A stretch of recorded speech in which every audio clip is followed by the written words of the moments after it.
So I'm not making this video to try and change your mind, especially if you disagree with me regarding the state of New Genesis and the current state of Phantasy Star Online 2.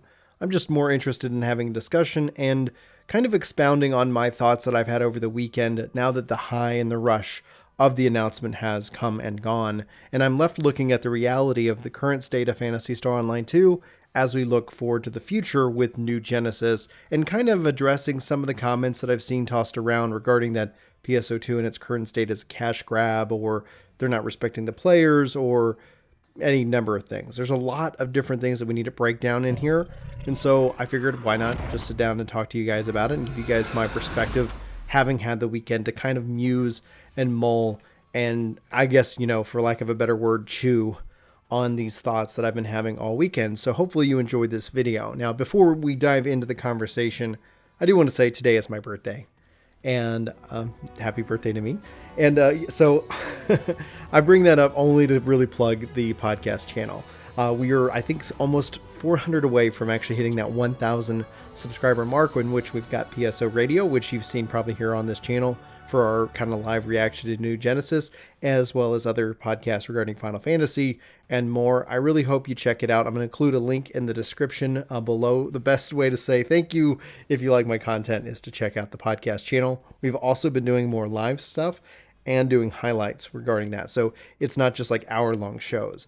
We're kind of having a lot of fun with it, and I hope you enjoy it. And you know what? If you feel like it, because it's my birthday, shameless plug out of the way, let's talk Phantasy Star Online 2 New Genesis. First and foremost, and this is really, I think, the thing I can't seem to get away from. It's so fascinating that we have New Genesis and we also have what Destiny 2 is doing. There is no perfect solution here. And like I said, however you're feeling about this, however you're processing the New Genesis announcement is perfectly fine. In fact, you're valid for thinking what you're thinking. Again, I'm not trying to dissuade you or change your mind or say that you're wrong. That's not what I'm saying at all. What I am saying, though, is that it's such a fascinating case study. Like, just in a pure scientific method world, we've got one game that's taking content that exists in the game today away, a la Destiny 2, and we have one game that says, all right, we've concluded this chapter of the story. May I direct you to 1,000 years to the future? Please come in and make yourself at home to this new world and this new game. The first big piece here, the first thing I'm most excited about is I think New Genesis is going to be an excellent reintroduction to people who've fallen away and people who've written off this game, and especially a younger generation who maybe has never played a Phantasy Star game before, and maybe they're off-put by whether the graphics or whatever reason. The locked behind Japanese firewalls for 8 years or something like that. I think that is essentially what we're looking at for the future of this game. Why not call it Phantasy Star Online 3? Well, I mean, that's an excellent question. From my experience, just as a YouTuber alone, and one of the reasons why I really actually wanted to plug Ginger Gaming Radio was that it is so difficult to move communities from one platform or even channel to the next. You think it might be, because I've even had conversations with, not big time, but different people of different sizes regarding Twitter and Instagram and Twitch, and how they struggle with the different, avenues of content creation within this ecosystem. And that I bring that up just to say, just because I have worked a game, if I tell people about Ginger Prime, maybe they might sub over here, maybe they won't. All in all, I think the most subs I ever got from actually saying, hey, worked a game people, go check out Ginger Prime, was around 72. And that was it. Now, maybe a couple have trickled over in different waves, just as content and links are available. But it is not essentially saying, oh, hey, here's our new game, go play it.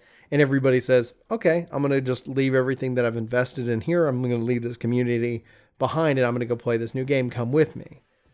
I mean, Final Fantasy 11 and Final Fantasy 14 are classic examples of that. And Destiny 1 and Destiny 2 are classic examples of that. Mixer and Twitch and Ninja, massive example of that. Doesn't matter the size.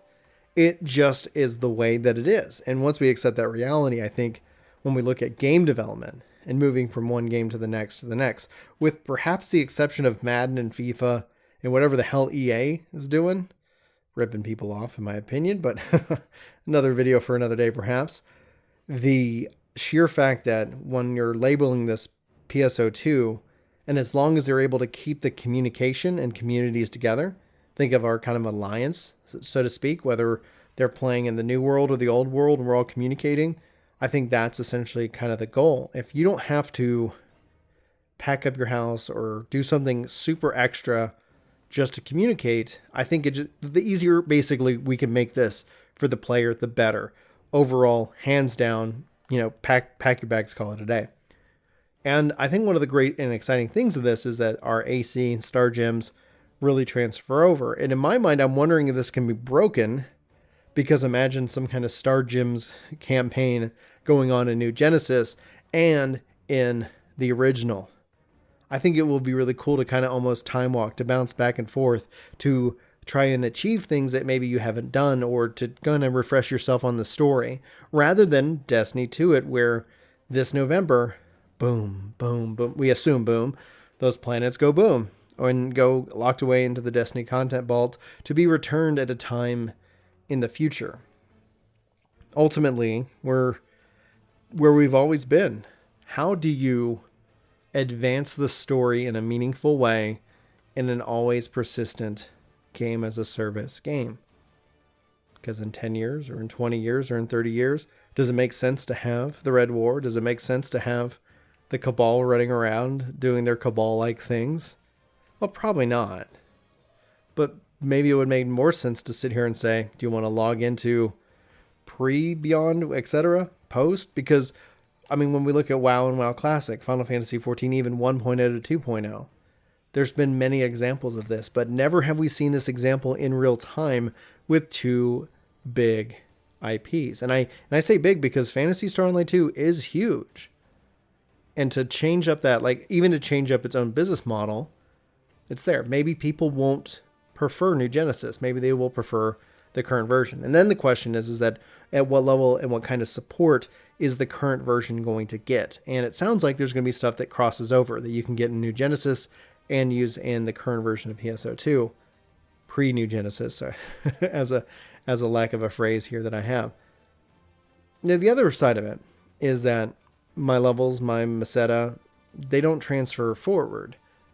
And that kind of gives me a new game. And this is kind of where I think the real conversation about what my plans are for content regarding Phantasy Star Online 2 here on Ginger Prime. Phantasy Star Online 2 is an important game for me. Phantasy Star is an important game. And I have a lot of respect for it, but also knowing that there's a whole new future, a whole new grind ahead of me, it honestly sucks some kind of, incentive or drive to level up all the classes, which was originally my plan until my PC decided to crap out. But I thankfully was able to finally get that fixed. So I was able to finally log back in on my character, and we're gonna keep working on Ranger. I think I'm gonna do Force. And then in my mind, having those three, that's what I'm looking forward to. We don't yet know all the classes that are going to be a part of New Genesis at launch. I would bet those three would be kind of key ones. However, there isn't a real big drive for me personally to master all the jobs in the current version because they are going to be different in the new Genesis, or New Genesis for short. And that's just kind of my motivation. That's the first thing that looking into this weekend, I'm like, well, okay, that's great. I'm going to definitely keep leveling my hunter and probably my force, especially when the level cap increases here in a couple of weeks, whatever that day happens. I think that's going to be important and something that, you have to consider and make that call for yourself. I think, though, farming up as much Star Gems as I can, farming up and doing as much glamour. Personally, emotes, I'm an emote guy, hands down. Fashion really isn't my driving force? Shining force, we'll say, because it's Sega. And it's so ultimately going for every emote that I can get. That's what I'm going to be after. That's my motivation. That's my goal for playing. I also don't consider myself thinking about, I'm not going to be premium subbed because it doesn't have that big of an impact, personally speaking, on my XP. and I'm not going to be sitting here trying to make as much Meseta as possible. Maybe maybe that will change, especially when it relates to certain weapons, trying to farm up or sell, or who knows, make money in a meaningful way so that I can try to get certain weapons to maybe carry forward into New Genesis. But the gamer in me thinks that New Genesis is going to offer new weapons to chase. Otherwise, if it's just offering a level grinding experience, then essentially we would sit back and question, like, well, why? What was the purpose? There's many examples of ways that you can kind of play around with that. But personally, at the moment, still okay with that aspect. The concept that this was a cash grab. Well, I mean, AC, all that stuff carries forward. The stuff that you're spending AC on carries forward, unless you're just buying XP boosters, which I would say they give that out so much, I wouldn't bother with it. However, the fact is that that still exists. So I could see that being kind of a little bit frustrating. The question is are you having fun with the game? And if not, like, there's 1,000 games I would recommend because they're a lot of fun. Maybe I could go, and if you're struggling with finding a game that you might enjoy, ask me. Let me know in the comments. I can throw out some recommendations if you're interested in. So that's if you're not having fun. If you're having fun, then you can experience this story in rapid and fast-moving succession. The goal to get us on parity with Japan, which my hope is, and we don't have any confirmation on this, is my hope for New Genesis. It's a mega server drop-in shared world kind of approach where you and we can all just play together and not have to worry about what ship we're on, what block we're on, any of that nonsense anymore. I mean, it is 2020 and Destiny has ruined me for that mindset. I don't have to sit here and worry about it, except for the fact when we talk about platforms. But the nice thing is that PSO2 already has crossplay, so there we are.